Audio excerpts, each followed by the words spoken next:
जगतसिंहपुर जिला बालिकुदा बस स्टाण्ड निकट में थिबा एक मोबाइल दुकान चोरी सीसीटीवी रे कैद है दृश्य। दीर्घ दिन हम बालिकुदा बस स्टाण्ड निकट में ज्योतिरंजन दास नामक जड़े युवक एक मोबाइल दुकान करी निज परिवार प्रतिपोषण करती। गुरुवार दिन बजार बंद थिबारु ज्योति निज परिवार सहित बुधवार दिन पुरी बुलिबाकू जाइथिले। आ गुरुवार संध्या रे पुरी आसी पहुंची दुकान को धूप देवाई जिबा बेले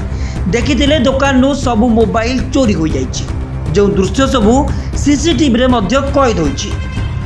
ज्योति बाबद रे बालिकुदा थाना रे एक लिखित अभियोग देबा परे पुलिस याकू गुरुतर सहित नहीं तदंत आरंभ करिछि। ए जो 25 तारिख बुधवार राति प्राय गोटे समय हम मो सान भाई दुकान मोबाइल दुकान हिंदुस्तान झंकार मो सान भाई संध्या बेले दुकान बंद करी बुधवार दिन संध्या दिन पुरी ता सांग सहित जाइतिला। ता परदिन गुरुवार बजार बंद तापरे संध्या 5टा समय मो भाई आसी पहुँचला बालुदा बजार पहुँचला घरे भोग देकी संध्या बेले 7टा बेले गुरुवार दिन संध्या 7टा बेले 26 तारिख दिन आसी दुकान खोली धूप देवाकू जो देखी ता मुंड खराब होगा। देखा दुकान ऊपर आजबेस्ट भंगा है सिलिंग भंगा है आउ थाके आउ कौन जिनिस ना आनुमानिक 5 लाख एभव हम जिनिस आसेसरीज सबू नहीं जाइए। गोटे बड़ बैग रे गोटे पिला छोट पिला कि बड़ पिला आम कहींपारूनी मुहरे सब गज कपड़ा कि बैंडेज कौन गुड़ा कहते ऊपर पिला अच्छा गले थाना ठू यूँ बोधे 200 कि 300 मीटर हम बोधे बाट यही जगह देखो ये दुकान देखूँ ये बसती पेट्रोलिंग करते समय सबु बेले बसती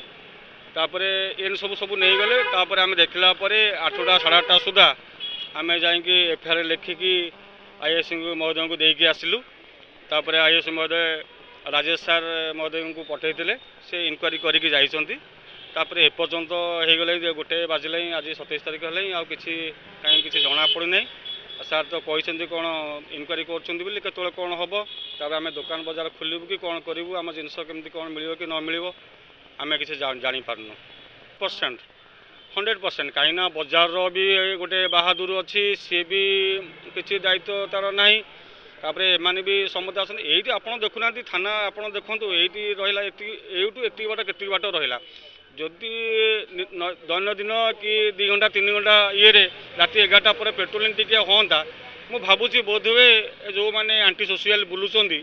प्रति गोटे किसी दृढ़ कार्यानुष्ठान ने 100% सब जिन सक्सेसफुल हो पार। गुरुवार बुधवार दिन संध्या बेले मुरी गली मुरी जाइली तापर काली गुरुवार 4टा 4:30 मुझे दुकान घर पहुँचला घर जा फ्रेश होगी सन्ध्या आसी धूप दबा आसला भितर